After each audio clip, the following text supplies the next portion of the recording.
Les mando un abrazo muy grande desde Santa Fe, tanto a ustedes que se encuentran presentes como a quienes no nos acompañan en forma sincrónica, pero que sí van a estar presentes cuando esta grabación esté disponible y puedan escucharla en forma asincrónica.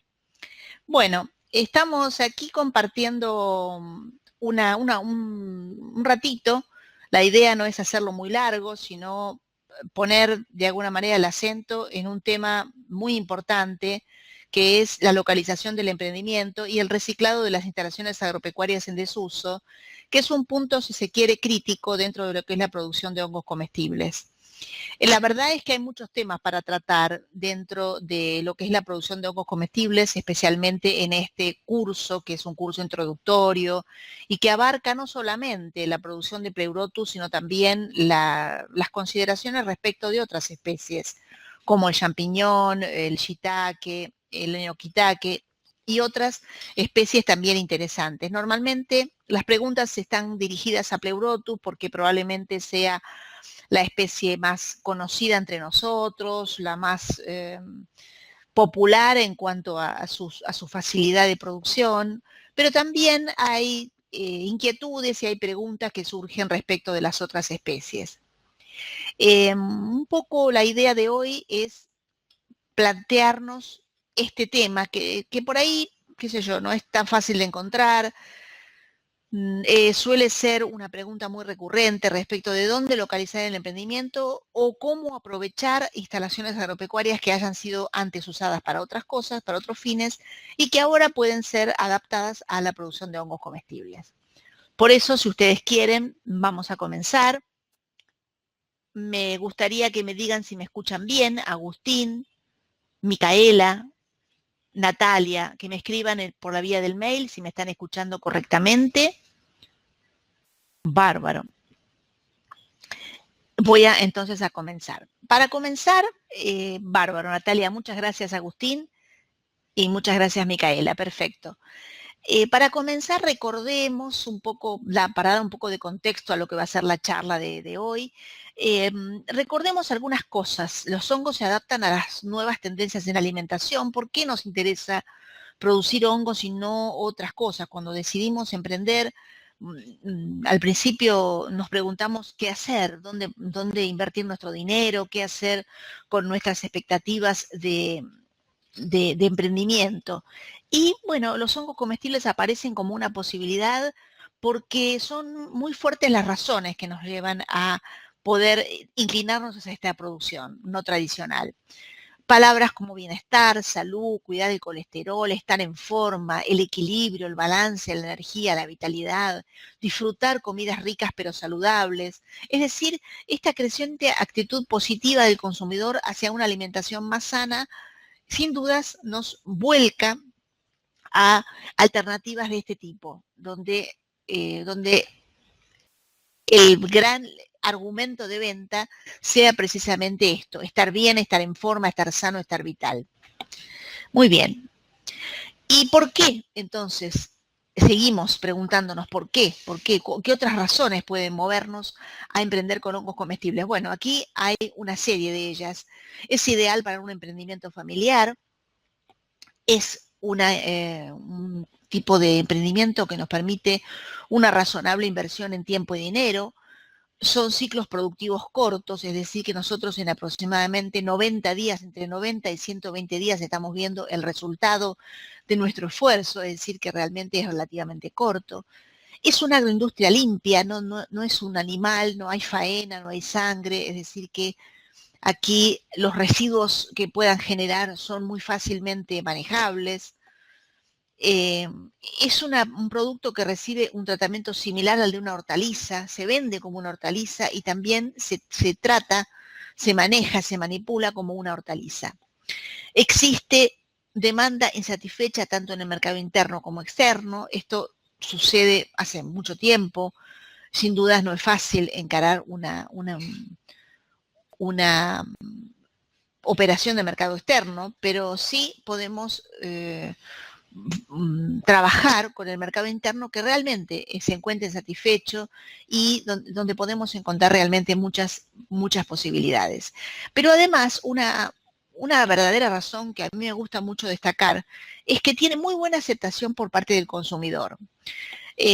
Por experiencia propia me ha tocado tener que estar en ferias comentando las bondades de este producto o haciendo difusión de este producto y encuentro que al consumidor le interesa probarlo, le gusta probarlo, se acerca a un stand donde le ofrecen alguna preparación culinaria donde pueda probarlo. No pasa lo mismo con otros productos de las producciones alternativas, como podían ser los caracoles o los yacarés o eventualmente alguna carne silvestre. No es fácil, no es tan sencillo que el consumidor tenga tan buena aceptación o tan buena inclinación para probar este producto. Por eso también es una fuerte razón para emprender con hongos comestibles. Sigamos.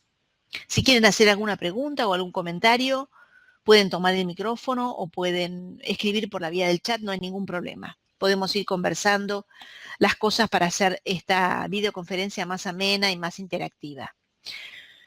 Recordemos los pilares básicos para emprender.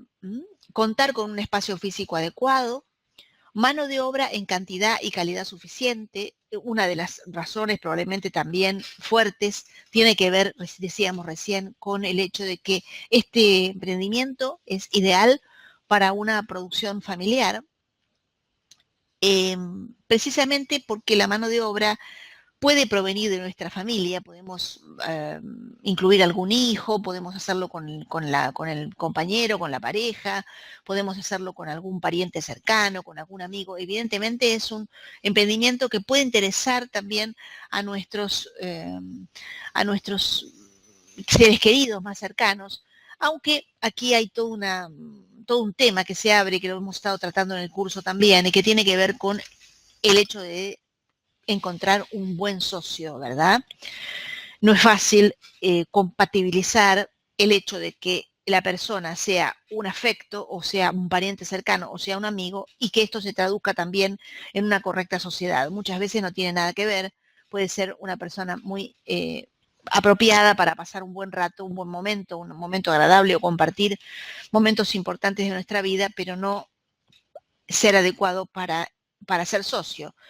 Pero indudablemente el hecho de contar con este emprendimiento de relativamente fácil manejo nos permite pensar en que la mano de obra puede ser cubierta en cantidad y en calidad a través de los afectos o de los conocidos más cercanos que podamos tener. Otro pilar básico para emprender es la fuente de financiamiento, como en cualquier emprendimiento. Nosotros necesitamos contar con una fuente de financiamiento, ya sea un aporte crediticio, sea un subsidio, sea un préstamo que le podamos pedir a un pariente. Es decir, nosotros necesitamos pensar en hacer un plan de inversiones para poder crecer, porque una cosa es probar y otra cosa es emprender. Son cosas muy distintas y que muchas veces no son extrapolables. Los resultados que se pueden obtener de una prueba, yo lo he comentado también en el curso, no son muchas veces extrapolables, no son fácilmente extrapolables a lo que es realmente un emprendimiento.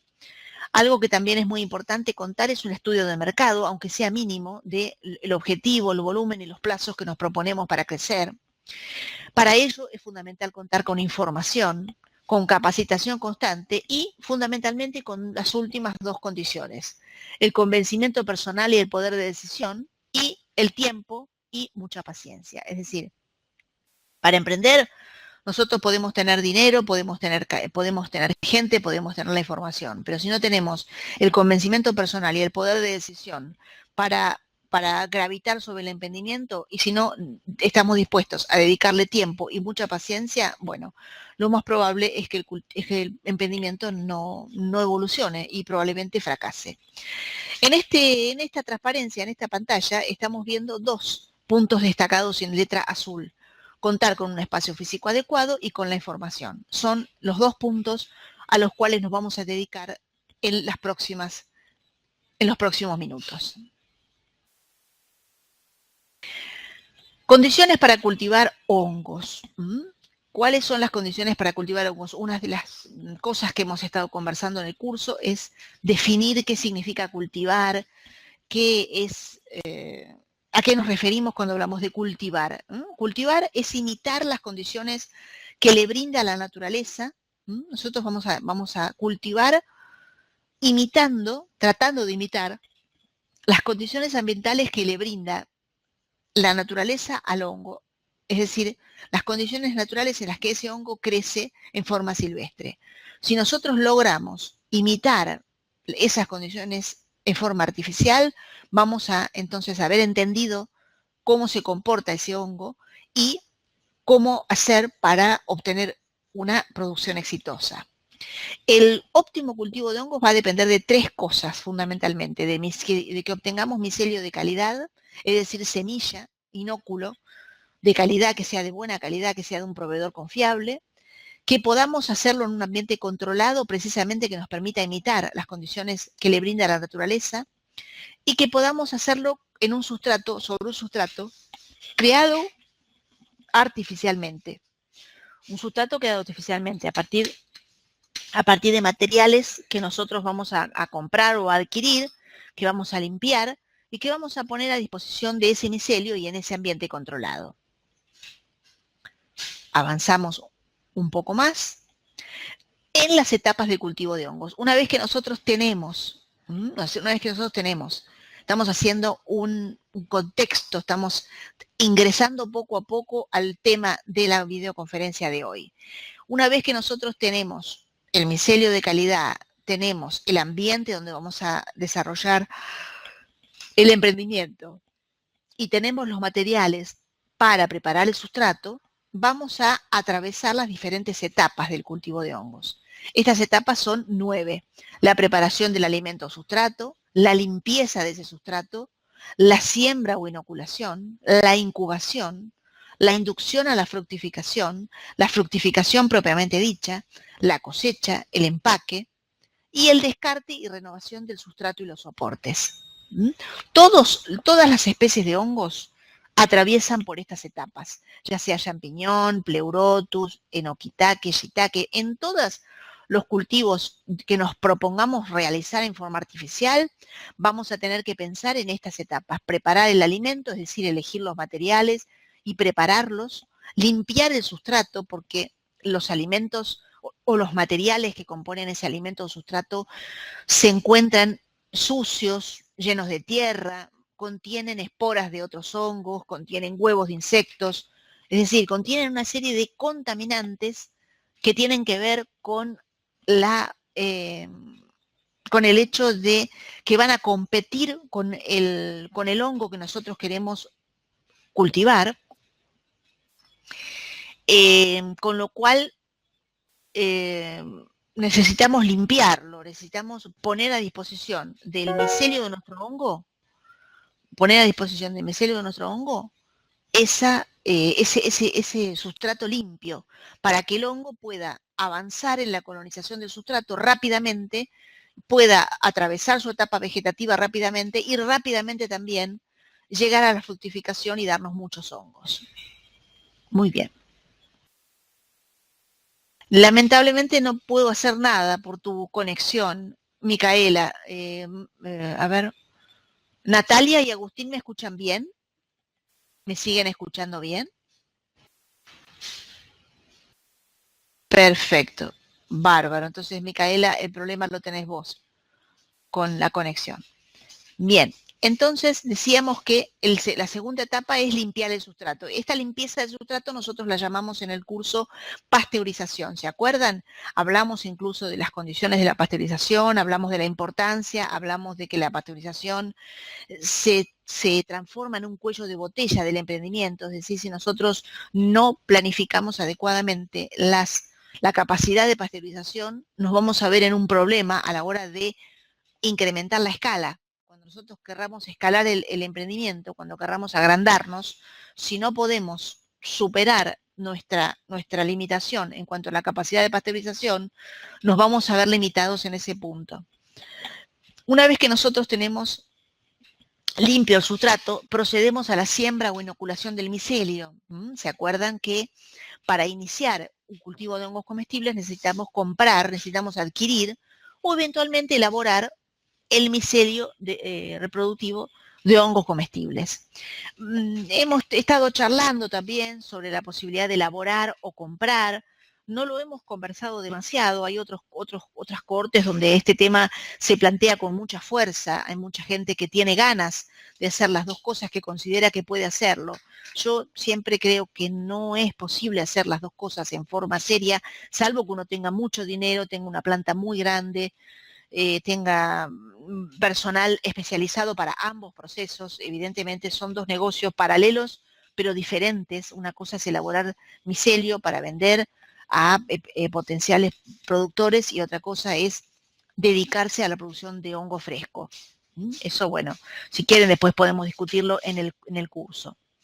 La etapa siguiente a la inoculación es la incubación, es decir, que una vez que el sustrato ha sido sembrado con el micelio de hongo comestible, se pone en un ambiente cálido a 25 grados, las bolsas, y se dejan con una buena circulación de aire para que no se acumule dióxido de carbono, se dejan durante 20 a 22 días en condiciones de incubación. La idea de esta etapa es que ese micelio invada todo ese sustrato, todo el sustrato contenido en la bolsa, que se forme una masa blanca, de modo tal que crezca como la raíz de esta planta. ¿Se acuerdan que también otra cosa que decimos es que el hongo tiene un comportamiento vegetativo, parece que se comporta como una planta? Es decir, que tiene una raíz y tiene una parte subterránea, que es una raíz, y tiene una parte aérea, que es el talo y los sombreros, ¿verdad? Bueno, en la incubación lo que hace es desarrollar esa raíz. Una vez que está desarrollado toda esa masa de hifas, de pelos, que se llaman técnicamente hifas, se lo induce a fructificar. Hay que hacer que esa masa de micelio deje esa etapa de crecimiento vegetativa para pasar a una etapa de crecimiento reproductiva. ¿Cómo hacemos para que eso suceda? Bueno, le damos un golpe de frío. La inducción a la fructificación requiere que se baje bruscamente la temperatura de 22 grados, 25 grados que se encuentra a 12 grados. Tiene que bajar en el lapso de 12 horas mucho la temperatura, y de esa manera se produce como un shock térmico que hace que el micelio se despierte, deje su etapa vegetativa y se produzca entonces la etapa reproductiva. Correcto, muy bien. Una vez que se inicia la etapa reproductiva, se va a iniciar el periodo de fructificación o cultivo, o producción. Es decir, que durante los próximos 30 días, a ver, 20, los próximos, sí, 60 días en realidad, durante los próximos 60 días o 28 días, se va a estar dando una serie de camadas, una serie de oleadas de sombreros. Van a empezar primero a dar los primordios y después van a empezar a crecer rápidamente. Una vez que aparece el primordio, en cuestión de horas ya se forman los sombreros y ya hay que cosecharlos y prepararlos para la venta. Entonces, justamente lo que sigue son las dos etapas que siguen, cosecha y empaque. Y por último, una vez que termina el proceso productivo, es decir, esos 90 días entre que se siembra y que se termina la tercera oleada, hay que descartar y renovar tanto el sustrato como los soportes. Una de las cosas que hemos estado viendo en la historia de Pepe y su vecino, vieron que en el módulo 3, bueno, cómo no, sí, adelante, Agustín, si querés tomar el micrófono, hacerla en voz alta, o si la querés escribir por el chat, no hay ningún problema. Vieron que les contaba que mientras Agustín, escribís tu pregunta o tomás tu micrófono, termino con esta idea. Vieron que en la historia de Pepe y su vecino, nosotros hemos comentado, hemos estado diciendo que una de las cosas que ellos hacen es usar bolsas nuevas. Una de las cosas que ellos deciden es usar bolsas nuevas. Esas bolsas nuevas está bien. Justamente las bolsas tienen que ser nuevas. Nunca deben usarse soportes usados, o reusarse los soportes por el problema de la contaminación. Por eso, cada vez que se termina un ciclo productivo hay que descartar completamente tanto el sustrato, que no se puede usar porque ya está completamente agotado, producto del crecimiento del hongo, y también descartar los soportes, es decir, las bolsas o las bandejas que hayamos usado o las botellas que hayamos usado.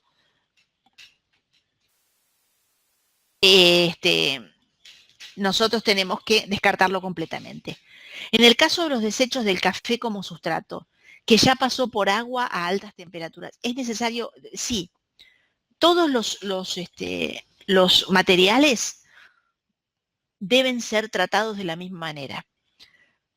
Es decir, si yo lo que quiero usar para mi sustrato son desechos del café, tengo que partir, esos desechos de café van a venir de un lugar, yo los tengo que ir a buscar a un lugar o a mí me los van a traer de un determinado lugar. Ese transporte ya está contaminando el producto. El hecho de moverlo de un lugar al otro, ya en el aire ya hay esporas, hay huevos de insectos, hay situaciones en las que ese sustrato puede haberse visto humedecido y deshidratado en forma brusca y por lo tanto haber sufrido alguna suerte de putrefacción o de descomposición.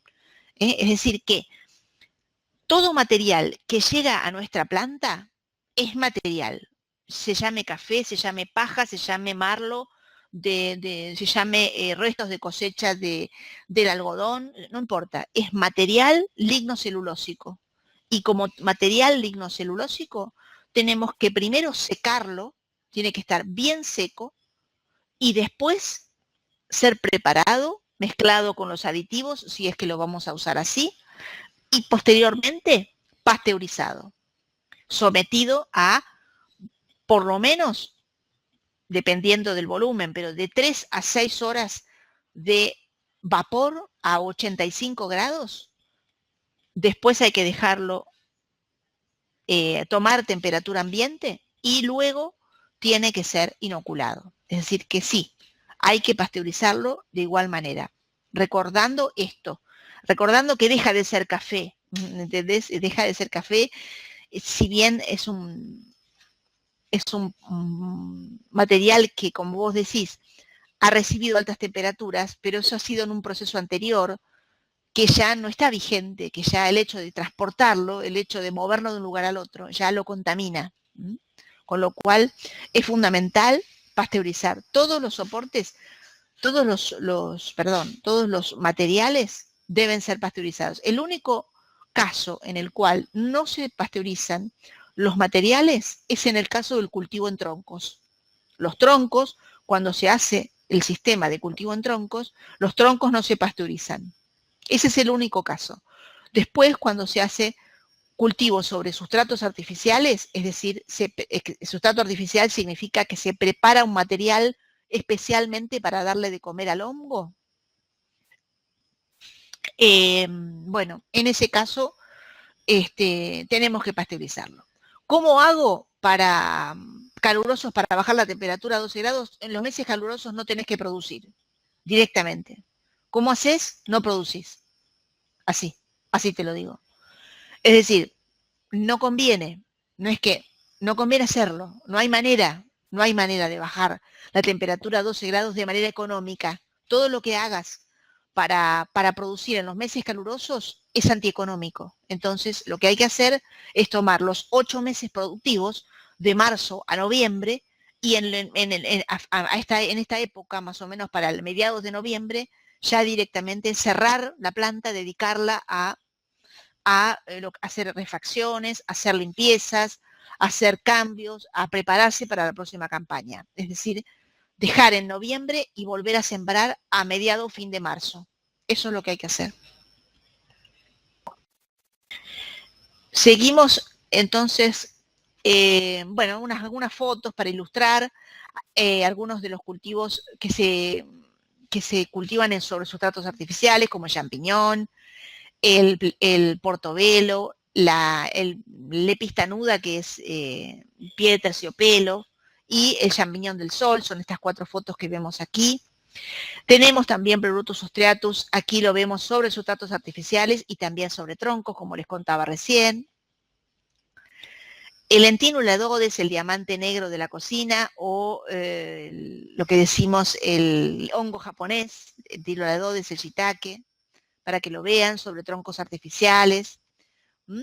Y antes de pasar entonces al tema del, digamos, que nos ocupa hoy, una pequeña tabla que no tiene mucho que ver con el tema de hoy, pero bueno, también es un poco a cuento de muchas preguntas que surgen, ¿no es cierto? ¿Cuáles son las diferencias entre champiñón, pleurotus y shiitake?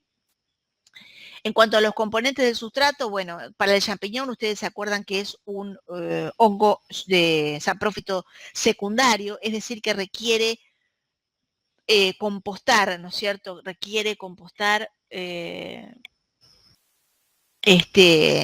cama de caballo y paja de trigo compostados y pasteurizados. En cambio, el pleurotus y shiitake requiere únicamente residuos agroindustriales seleccionados y esterilizados en el caso del shiitake y seleccionados y pasteurizados en el caso del pleurotus. El tratamiento del sustrato es en pasteurización en túnel, pasteurización en distintos sistemas más o menos complejos para pleurotus y esterilización con autoclave para shiitake. Las semillas son todos muy parecidos. Si yo compro micelio y no me dicen de qué es muy difícil saber de qué es, porque son todos masas blancas, tanto del champiñón como el pleurotus como el shiitake. La incubación se da más o menos en 20 días en condiciones de oscuridad. Y para el shiitake y para el maitake se le da algunas horas de luz tenue al final de la incubación. Requiere empezar a darle un poquito de luz hacia el final de la incubación. La inducción en el champiñón no solamente es bajar la temperatura, sino que también se requiere aplicar tierra de cobertura. En el caso del pleurotus es bajar la temperatura, como les contaba recién. Y también en el caso del shiitake, bajar la temperatura, pero no tanto. En este caso es a 17 grados. La fructificación se da entre los 15 y los 18 grados. Para el champiñón, el pleurotus se da entre los 18 y los 22, podríamos decir, dura 5 semanas, más o menos todos duran más o menos lo mismo, aproximadamente mes y medio, 2 meses. El ciclo total, aquí lo vemos, 100 a 120 días para el champiñón, 90 días para pleurotus y unos 120 días para shiitake. Y en cuanto al tratamiento post cosecha, vemos que el pleurotus es muy delicado y el champiñón y el shiitake son delicados, pero no tanto como pleurotus. Bueno, esta es una tabla que ustedes la tienen en los textos centrales de los materiales del curso, así que la pueden consultar nuevamente allí. Es un poco un resumen de las diferencias entre las distintas especies. Vayamos entonces al tema que nos ocupa, que es la posibilidad de comenzar el emprendimiento y la localización o ubicación de el mismo. La opción 1 sería buscar un lugar nuevo. ¿Cómo hago para buscar un lugar nuevo? Bueno, para buscar un lugar nuevo tengo que tener en cuenta estas condiciones o estos aspectos. La distancia a nuestro lugar de residencia es sin dudas algo importante porque el hecho de tener que viajar, ustedes recuerden que un emprendimiento requiere una dedicación diaria, podríamos decir. Esto es algo que también lo hemos estado viendo en el caso de Pepe y su vecino, porque en esa historia que nosotros estamos tomando como ejemplo para debatir, la ubicación del establecimiento se encuentra a 150 kilómetros de la residencia de estos dos emprendedores. Algunos consideran que eso es un error, otros decimos que tal vez no sea tanto si lo vemos desde otro punto de vista, el hecho de que hay otros factores que también van a venir a pesar o a sopesar en una decisión de alquilar un lugar a 150 kilómetros de distancia de tu casa. Sin dudas el hecho de tener que viajar es un problema, pero tal vez podemos encontrar un encargado, podemos poner una persona, un casero, que nos resuelva el problema de estar en el día a día del emprendimiento y entonces aprovechar de esa manera las otras ventajas que puede tener el lugar, como por ejemplo estar en un lugar rural o estar al lado de un lugar donde nosotros podemos proveernos de paja de trigo sin ninguna dificultad, o estar en un lugar donde no hay polución, o estar en un lugar con acceso directo a una ruta nacional y entonces eso nos permita entrar y salir a la finca o al establecimiento sin problemas aún en días de lluvia. Es decir, puede haber un montón de motivos, de razones que minimicen o disminuyan el defecto de que se encuentre lejos de nuestra casa, ¿no es cierto? Claro que todo tiene un límite, es decir, si está muy lejos, evidentemente va a ser malo, pero tal vez 150 kilómetros no sea tanto si pensamos en esas otras ventajas. La facilidad de acceso, como les comentaba también recién, la topografía del terreno, la disponibilidad de mano de obra, la disponibilidad de sustrato, evidentemente son todos factores que vamos a tener en cuenta a la hora de elegir un lugar, ¿no? Es decir, de nada nos va a servir encontrar un lugar que nos presten, por ejemplo, del cual no tengamos que alquilar, pero que, por ejemplo, la topografía del terreno no nos beneficie, que tenga acceso de tierra, que no haya disponibilidad de sustrato, que no tengamos servicios de mantenimiento, por ejemplo, luz eléctrica o gas natural, es decir, no tengamos disponibilidad de agua y servicios, o que no esté cerca de los centros de distribución, o que sea un área contaminada, un área industrial donde donde haya problemas de contaminación ambiental, es decir, que tenemos que hacer un poco un balance, tenemos que hacer un poco sopesar un poco todos estos factores para ver cuál va a ser la mejor elección sobre un lugar nuevo. Pero hay que tener en cuenta, sin lugar a dudas, todas estas cosas. Una cosa que acá no está y que creo que habría que agregar es el hecho de contar con una buena arboleda. Una buena arboleda o una cortina forestal. Es decir, que el lugar que nosotros vayamos a elegir, si tiene arboleda, hay que priorizarlo, porque precisamente por lo que me preguntabas recién, Natalia, vos me estabas preguntando recién sobre cómo hago para bajar la temperatura a 12 grados en verano. Bueno, no se puede, pero sin duda si yo tengo un lugar con una buena arboleda donde puedo poner un galpón protegido o con la ayuda de esos árboles, indudablemente me va a permitir a mí por lo menos extender el periodo productivo de 8 meses. Tal vez esos 8 meses se me van a hacer 8 meses y medio, o 9 meses, y no reducirlos a 7, si es que no tengo un solo árbol en todo el establecimiento. Así que yo creo que la presencia de árboles habría que también agregarlos como un factor más en el hecho de buscar un lugar nuevo.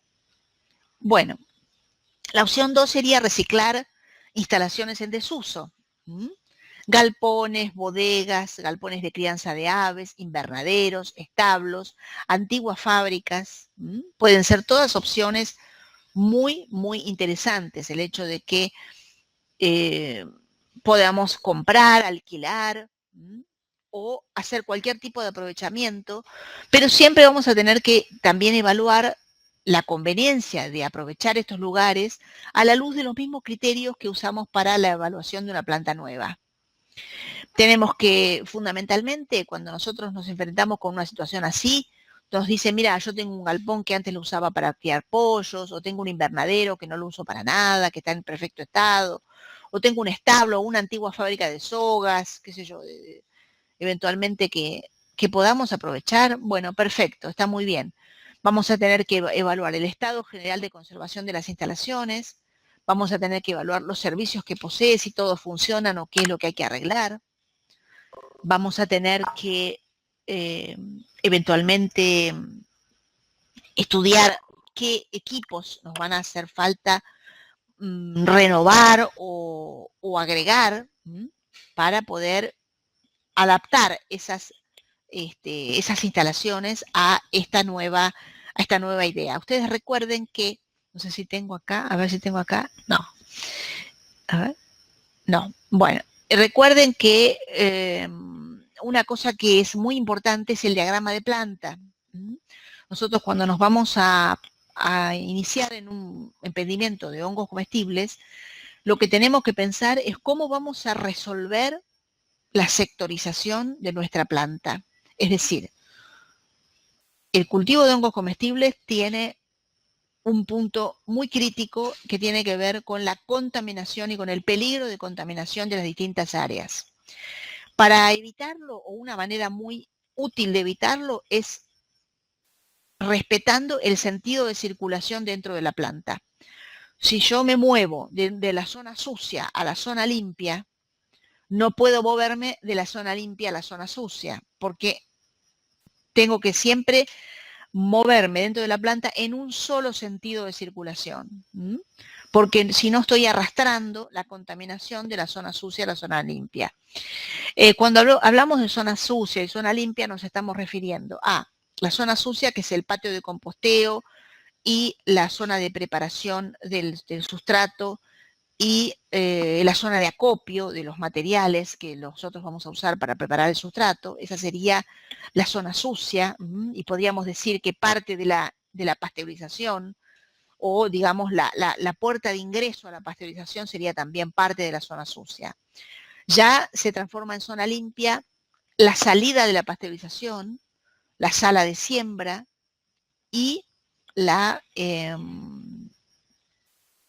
y después la sala de incubación y la sala de producción son la zona limpia de esta planta. Es decir que cuando nosotros vayamos a evaluar una bodega, un galpón de crianza de aves, un invernadero, un establo, una antigua fábrica, bueno, tenemos que ir con un asesor, con alguien que nos ayude a pensar la mejor distribución de esos sectores, donde vamos a colocar cada sector para lograr una circulación que sea cómoda, que sea eficiente, que no nos resulte cuello de botella de nuestra producción, y eventualmente construir construir en los sectores que hagan falta para completar este diagrama de planta. No sé si me van siguiendo, si tienen alguna pregunta para realizar. Les pido que me den alguna señal de vida por el chat, que los veo muy callados. Perfecto. Agustín, ¿alguna pregunta? Natalia, si quieren hacer alguna consideración, si quieren contar algún caso que ustedes conozcan o alguna experiencia, no hay ningún problema. Bien. Entonces, en definitiva, son las cosas que vamos a tener que tener en cuenta a la hora de decir, bueno, yo tengo el convencimiento personal un poco para retomar los temas que hemos estado charlando. Yo tengo las ganas de emprender, tengo el convencimiento personal, tengo el dinero, tengo los fondos, la fuente de financiamiento de este emprendimiento, quiero empezar y tengo la posibilidad de hacerlo con un socio, con una mano de obra contratada porque conozco gente que puedo contratar, o eventualmente puedo tener parientes o amigos cercanos con quienes lo voy a realizar. Es decir, voy a ir barriendo todos los puntos que voy a necesitar para comenzar este emprendimiento, y también ahora resulta que cuento con una bodega o con un lugar que me ofrecen o que puedo alquilar o que lo veo como una oportunidad, que es una instalación en desuso que se puede reciclar y que podría entonces eventualmente usarlo para esto. Perfecto, no hay ningún problema, siempre y cuando nosotros podamos hacer estas evaluaciones, ¿no es cierto? Poder ver en qué estado se encuentra la conservación de las instalaciones, qué servicios posee, qué ubicación tiene, y cómo voy a hacer para distribuir los diferentes sectores para que mi producción se desarrolle de manera cómoda, de manera rentable y de manera digamos que me permita llegar a mi objetivo de producción lo antes posible. Fíjense en estas fotos que están aquí ilustrando esta pantalla. Nos hablan de estanterías, tenemos que pensar en estanterías que pueden ser de madera, pintadas con pintura sintética, o pueden ser eventualmente, aquí están recubiertas por un plástico, que también podría llegar a ser, podrían ser de plástico perfectamente para evitar problemas de corrosión o de oxidación. Pueden ser de metal, protegidas adecuadamente contra la humedad. Fíjense la iluminación, que tiene que ser, es importante la iluminación tanto para lo que hace a la producción como para el manejo de las labores dentro de la planta. Y también, fundamentalmente, algo muy importante, que es el sistema de climatización, que nos permita asperjar humedad en forma de niebla, en forma constante durante el proceso de producción, y que también nos permita bajar la temperatura dentro de la sala, ¿verdad? Mantenerla oscura, aislada y húmeda, para que podamos tener una producción constante y abundante. Va a ser entonces fundamental todos los arreglos y reformas que podamos que podamos realizar sobre esos galpones o sobre esas instalaciones agropecuarias en desuso. Tenemos que definir entonces, como les decía recién, los diferentes sectores y construir los que sean necesarios para completar el diagrama de planta, completar o cambiar las aberturas que sean necesarias, arreglar las grietas, filtraciones, agujeros, persianas rotas, alisar pisos y paredes, limpiar a fondo los distintos sectores y desinfectar. Esto es fundamental. Nosotros tenemos que tener en cuenta que la contaminación que no vemos está.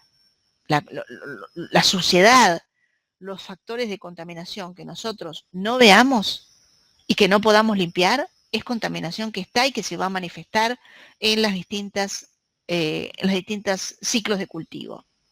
Reparar o poner a punto los equipos existentes que puedan servir y eventualmente adquirir los que nos falten. Bajar la altura de los techos de las salas de incubación y cultivo a menos de 3 metros. ¿Se acuerdan que en el caso de la historia de Pepe y su vecino, eso es una de las cosas de las que hablamos?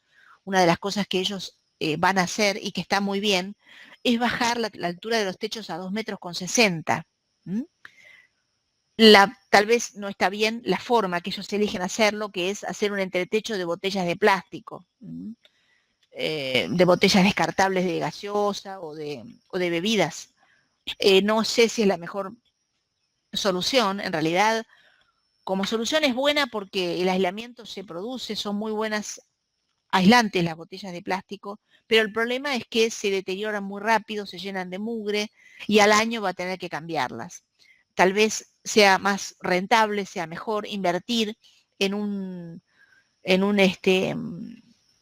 cielo raso de tergopor, ese tergopor denso que se usan en los supermercados, hacer un entretecho, con eso es mucho más, tal vez un poco más caro, pero va a ser más perdurable, más higiénico y más efectivo que eventualmente las botellas de plástico que piensan estos dos emprendedores. Reparar o poner a punto los equipos existentes que puedan servir y adquirir los que falten, bajar la altura de los techos, mantener alejados roedores e insectos, esto también es fundamental, hay que pensar en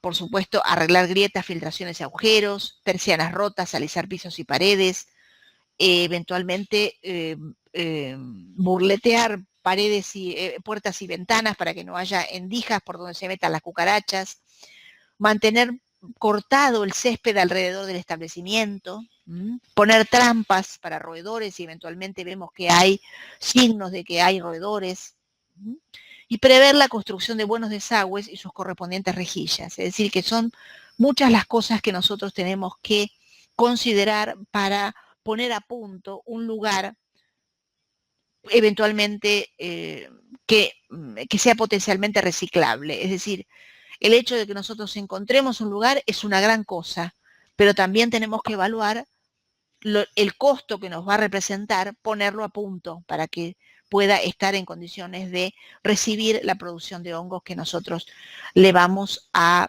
empezar a colocar año tras año, ¿verdad?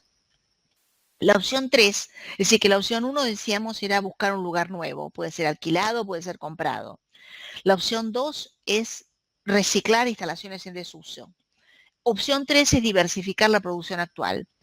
Muchas veces, productores de hongos que ya producen una línea de hongos o un tipo de hongo, por ejemplo, shiitake o pleurotus, quieren, o eventualmente champiñón, quieren iniciarse en otra especie. Ya producen champiñón y quieren incorporar pleurotus, o ya producen shiitake y quieren incorporar pleurotus. Bueno, se puede, como poderse se puede, pero hay que tener en cuenta que las salas tienen que ser separadas porque las condiciones de cultivo son parecidas pero no son iguales, con lo cual requerimos manejar otra unidad de negocios, otra línea de producción. Hay que pensar en esto, en que vamos a necesitar más gente, vamos a necesitar más recursos, vamos a necesitar más espacios. Salas separadas, la adquisición de otros equipos, porque si nosotros vamos a hacer, por ejemplo, shiitake, vamos a necesitar un autoclave. No alcanza con pasteurizar, hay que autoclavar en el caso del shiitake. Son sustratos diferentes según la especie, son tipos de micelio diferentes que no podemos mezclarlos. Tienen que estar correctamente identificados y correctamente refrigerados Así que vamos a tener que tener la precaución de identificarlos claramente y entender que son circuitos de producción separados. Se puede hacer, pero también teniendo en cuenta cómo vamos a diseñar nuestra planta para que ambos circuitos de producción se manejen en forma separada, no se molesten unos a otros, no representen un cuello de botella uno del otro y que puedan ser efectivamente aprovechados. Por ejemplo, la sala de empaque se puede aprovechar para los dos productos. Por ejemplo, el acopio de materiales se puede utilizar para los dos productos, pero no la sala de incubación y la sala de producción van a tener que ser necesariamente diferentes. Bueno, hasta aquí hemos llegado con la charla. Esta era un poco la idea de la videoconferencia, recorrer este tema que es crítico, que tiene que ver con la localización del emprendimiento y algunas consideraciones también que hacen a la producción en general. Hasta aquí hemos llegado, no sé si tienen alguna pregunta para realizar o alguna consideración para hacer. Si ustedes quieren, pueden, a ver, si me quedó alguna pregunta pendiente, no. Si ustedes quieren, pueden volver a ver esta videoconferencia, pueden volver a escuchar, pueden volver a pensar algunas cosas que les hayan quedado en el tintero y plantear estos debates en el foro. Tenemos todavía toda esta semana que estamos tratando el módulo 4 que tiene que ver con la cuestión de la limpieza y toda la cuestión que tiene que ver con la limpieza y con la prevención de la contaminación en las salas de incubación y cultivo. Y tenemos también toda la semana que viene, que es la semana de repaso, para tratar todos los temas que ustedes consideren que hacen falta. No sé, pero no se olviden que pueden hacer cualquier pregunta que esté relacionada con el emprendimiento, sea comercial, sea técnica, sea lo que sea. Podemos conversar de todos los temas que tengan que ver con la posibilidad de emprender y ayudarlos a que ustedes puedan concretar su sueño emprendedor. Por mi parte, yo ya no tengo más que comentarles, agradecerles a ustedes su presencia, su paciencia y bueno, invitarlos a que continuemos entonces interactuando en el foro, en los foros del curso.